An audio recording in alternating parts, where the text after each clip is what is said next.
ಉತ್ತರ ಕನ್ನಡದಲ್ಲಿ ಮಳೆ ಅಬ್ಬರ ಜೋರಾಗಿದೆ. ಮನೆ ಮೇಲೆ ಉರುಳಿ ಬಿದ್ದಂತ ಮರ ತಪ್ಪಿದಂತ ಅನಾಹುತ. ಜೊಯ್ಡಾ ತಾಲೂಕಿನ ಸಾಂಗ್ವೆ ಗ್ರಾಮದಲ್ಲಿ ಆಗಿರುವಂತಹ ಘಟನೆ.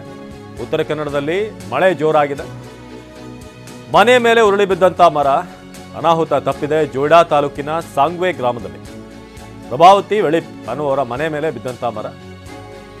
ಅದೃಷ್ಟವಶಾತ್ ಮನೆಯಲ್ಲಿದ್ದಂಥವರು ಅಪಾಯದಿಂದ ಪಾರಾಗಿದ್ದಾರೆ. ಇದು ಇವರದೇ ಮನೆ, ಸಾಂಗ್ವೆ ಉತ್ತರ ಕನ್ನಡದಲ್ಲಿರುವಂತಹ ಮನೆ. ಸೊ ಮನೆ ಮೇಲೆ ಉರುಳಿ ಬಿದ್ದಂಥ ದೊಡ್ಡ ಮರ. ಸೊ ಹೀಗೆ ಸಾಕಷ್ಟು ಅನಾಹುತಗಳಾಗ್ತಾ ಇದೆ ಉತ್ತರ ಕನ್ನಡ, ದಕ್ಷಿಣ ಕನ್ನಡ, ಕೊಡಗು, ಚಿಕ್ಕಮಗಳೂರು, ಉಡುಪಿ ಈ ಭಾಗದಲ್ಲಿ.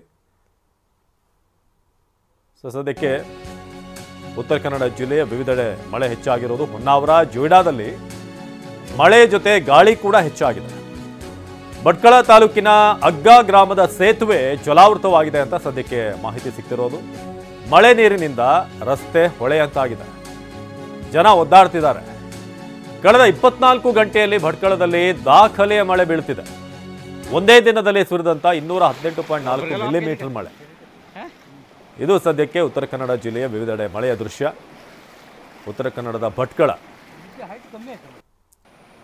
ಸೊ ಹೇಳಿ ಕೇಳಿ ಇದೆಲ್ಲವೂ ಕೂಡ ಪ್ರವಾಸಿಗರು ಹೆಚ್ಚಾಗಿ ಬರುವಂಥ ಏರಿಯಾಗಳು. ಹೊನ್ನಾವರ, ಭಟ್ಕಳ ಈ ಕಡೆ ಆಲ್ಮೋಸ್ಟ್ ಈ ಕಡೆಯಿಂದ ಮರವಂತೆ, ಮುರುಡೇಶ್ವರದಿಂದ ಹಿಡಿದು ಆ ಕಡಲ ತೀರ ಏನಿದೆ, ಸಾಕಷ್ಟು ಪ್ರವಾಸಿಗರೆಲ್ಲ ಮಾನ್ಸೂನ್ ಸಂದರ್ಭದಲ್ಲಿ ಈ ಟೈಮಲ್ಲಿ ಬರುವಂಥ ಒಂದು ಸಂದರ್ಭ ಇದು. ಹಾಗಾಗಿ ಎಲ್ಲರೂ ಕೂಡ ನೋಡ್ಕೊಂಡು, ಅದು ವೀಕೆಂಡಿಗೆ ಮುಗ್ದಿದೆ, ಆದರೂ ಕೂಡ ಯಾರಾದರೂ ಹೋಗುವಂಥವ್ರು ಇದ್ದರೆ ವಿಚಾರಿಸ್ಕೊಂಡು ಹೋಗಿ.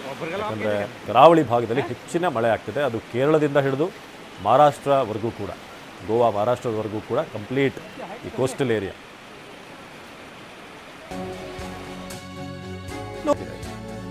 ಬೆಣ್ಣೆಹಳ್ಳ, ಗದಗ ಜಿಲ್ಲೆಯ ನರಗುಂದ ತಾಲೂಕಿನ ರೈತರು ಈಗ ಕಣ್ಣೀರಿಡ್ತಿದ್ದಾರೆ.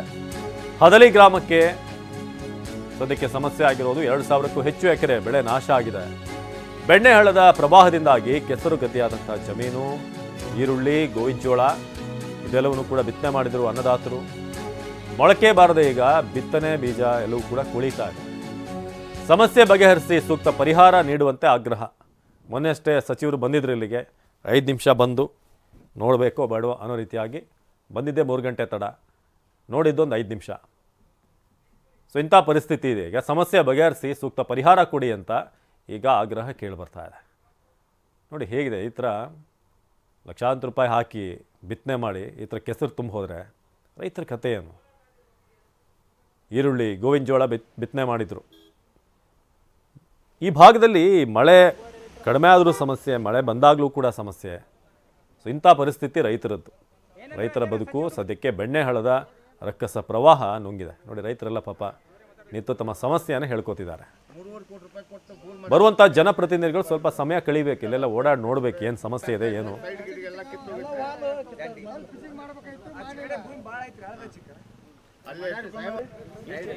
ಮಾಡಿ